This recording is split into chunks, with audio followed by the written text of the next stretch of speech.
Weil es so schön war. Because it was so nice. Let's do it again.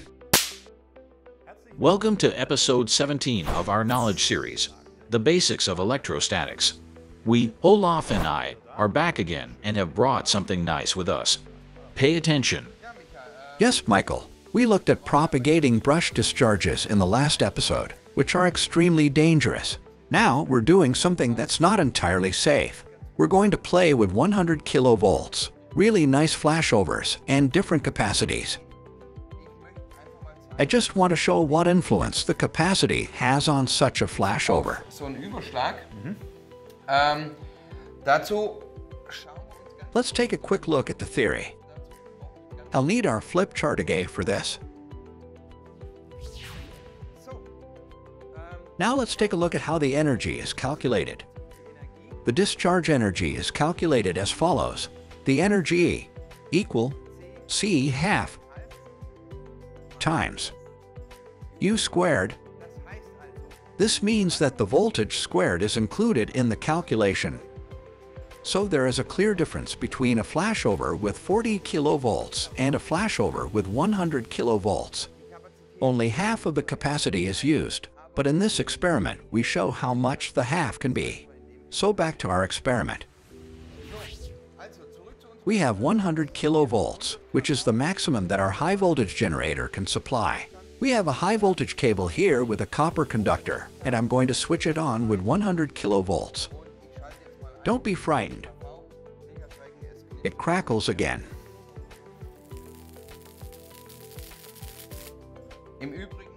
Incidentally, the crackling is the charge on the surface of this cable. When I drive along here, it crackles, but it's not bad. It's really just charge on the surface.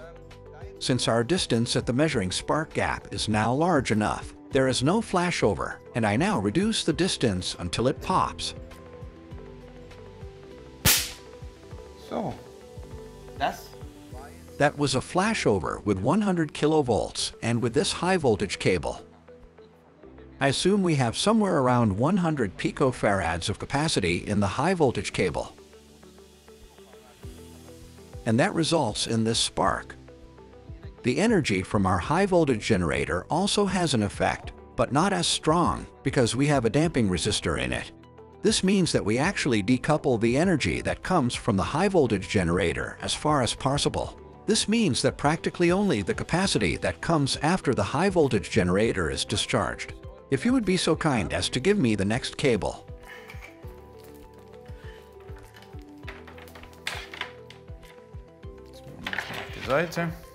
So. We're going back to our high voltage generator here. We're going to our measuring spark gap here.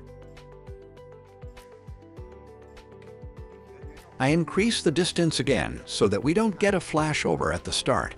I switch on again with 100 kilovolts. The high voltage ramps up. We have 100 kilovolts. I reduce the distance. And you can see the spark was significantly lower. This new high voltage cable does not use copper as a conductor, but a conductive plastic.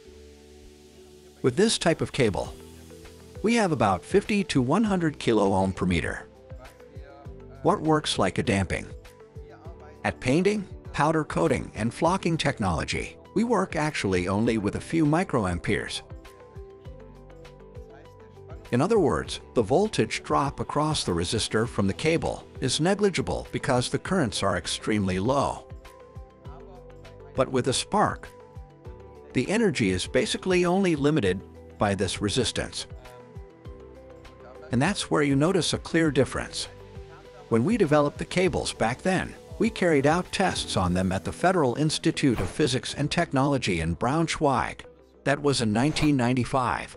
In order not to destroy the measuring devices, we only used 10 kilovolts back then. As we discussed earlier, the voltage is squared. With 10 kilovolts, we had a peak of 75 amps with a copper cable. And with the damped cable, only 0.6 amps. A big difference. So like 2 powers of 10 less. And this gives us enormous damping And if we now keep in mind, once again, that the voltage is squared, then we can imagine that at 100 kilovolts in the nanosecond range, kiloamperes flow. Whereas with an attenuated cable, only a few amperes flow. But that was all boring now. Can you please bring me the red cable with the copper screen?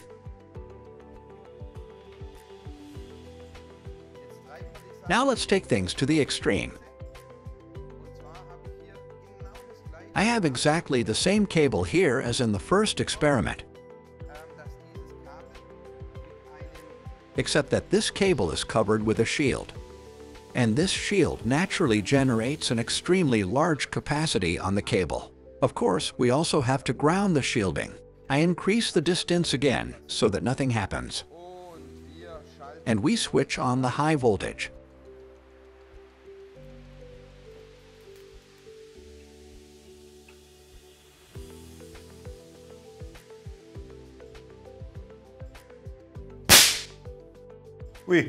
You can see that was a lot more. Because it was so nice. Let's do it again. High voltage on. 100 kilovolts. And a proper flashover. Here we can already see that the capacity has an enormous influence on the flashovers. For this reason, we do not produce any high voltage cables with copper conductors and shielding, for example, because the energy level is simply far too high. But of course, we have a solution for that too. If you think of hand-guided applications, for example, it makes sense to work with a shielding so that there is no crackling on the outside. And we are also offer damped cables with shielding. And we will now show this again as a counter test.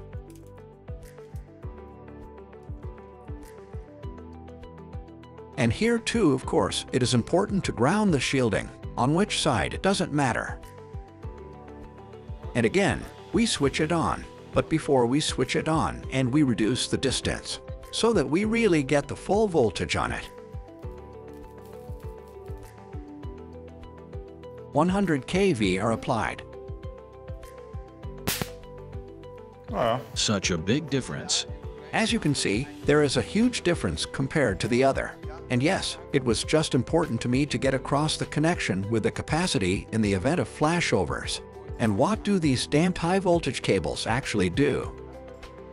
So, and at this point I have to say that whenever I want to use a shielded cable, of course, there is no way around using a damped high voltage cable.